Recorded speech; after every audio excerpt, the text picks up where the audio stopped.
नमस्कार दोस्तों, cinema hall में आपका स्वागत है। मैं अजय ब्रह्मात्मा। आज अवतार द वे ऑफ वाटर का रिव्यू। जेम्स कैमरून की फिल्म थिएटर में आ चुकी है, आप सभी देख रहे होंगे। यह फिल्म वैसा उत्साह नहीं जगा पा रही है जैसा पहली फिल्म के साथ हुआ था। आज सुबह के शो में जब मैं थिएटर में गया तो थिएटर लगभग खाली सा था। ऐसा शायद इसलिए भी हो रहा है कि फिल्म देख के निकलने के बाद दर्शक इसकी वैसी तारीफ नहीं कर पा रहे हैं जैसे पिछली फिल्म की किए थे। 2009 में आई वह फिल्म अभी तक आपको याद होगी, अपने विशेष प्रभाव की वजह से, अपने वीएफएक्स की वजह से, अपने सीजीआई की वजह से और अपनी तकनीकी दक्षता की वजह से। लेकिन साथ ही उसके एक इमोशनल कहानी भी थी, कुछ प्रकृति और संतुलन की बातें थी जिसकी वजह से वह फिल्म याद रह गई थी।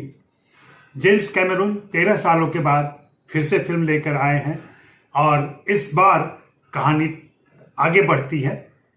जैक सली जो रह गए थे और नावी में कन्वर्ट हो गए थे, अब उनकी तलाश में अमेरिकी पहुंचे हुए हैं और वे उन्हें ले जाना चाहते हैं। उनकी पत्नी नेत्री उनके साथ है। अब उनका भरा पूरा परिवार है, 4 बच्चे हैं जिसमें एक गोद लिया बच्चा भी है और एक ह्यूमन भी है। ये सभी उस जंगल में सुरक्षित हैं, लेकिन जब इन पर खतरा मंडराता है तो वे वहां से भागते हैं और वे एक नए द्वीप पर पहुंचते हैं जहां के रहवासी उनकी रक्षा के लिए तैयार होते हैं।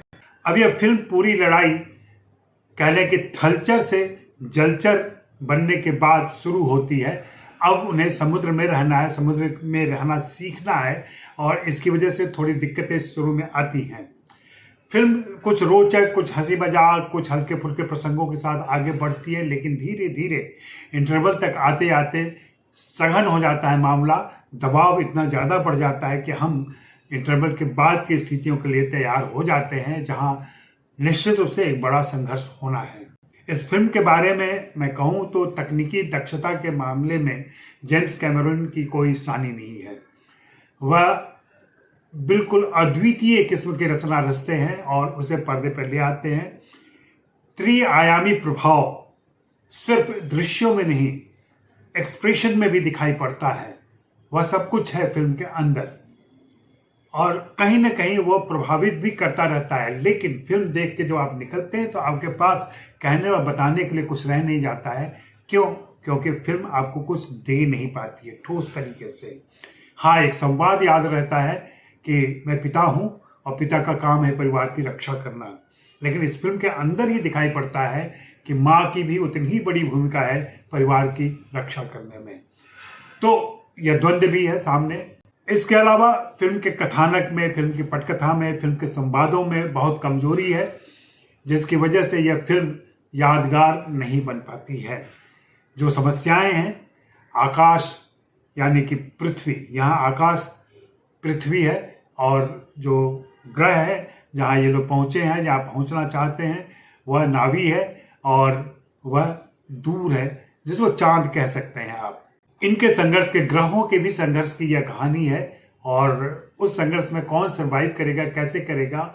इस फिल्म के अंदर पारिवारिक मूल्यों, परिवार, एकता, एक साथ मिलकर रहना, ये सारी बातें बहुत ज्यादा कही गई हैं। हो सकता है पश्चिमी समाज के लिए यह बहुत जरूरी संदेश हो, लेकिन भारत जैसे देश में जहाँ परिवार एक महत्वपूर्ण इकाई है आज भी, उसके लिए कोई बहुत बड़ी बात नहीं है। हम हिंदी फिल्में ऐसी देखते रहे हैं जहाँ परिवार के लिए फिल्म के नायक कुर्बान होते रहे हैं और या उसकी रक्षा में अपनी जान लगाते रहे हैं।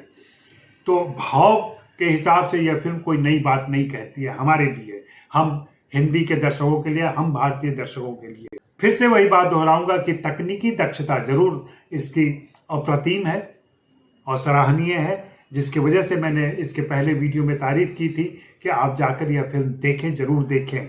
आपको देखनी भी चाहिए फिल्म, और देखना ये चाहिए कि तमाम योग्यताओं, क्षमताओं और संसाधनों के बावजूद अगर फिल्म में कथानक न हो तो फिल्म कैसे कमजोर हो जाती है, फिल्म में कुछ कहने की बात न हो तो फिल्म कैसे कमजोर हो जाती है। तो कह लें कि ये कॉस्मेटिक ज्यादा है और तत्वपरक कम है। जी हाँ, यही मेरी बात है। आप मुझसे सहमत हो असहमत हो, आप मेरे साथ जुड़े रहें, सिनेमा हॉल देखते रहें, और हाँ, कभी इच्छा हो तो buy me a coffee link पर जाकर मेरे लिए कॉफी भी खरीद लें। शुक्रिया, मेहरबानी, धन्यवाद।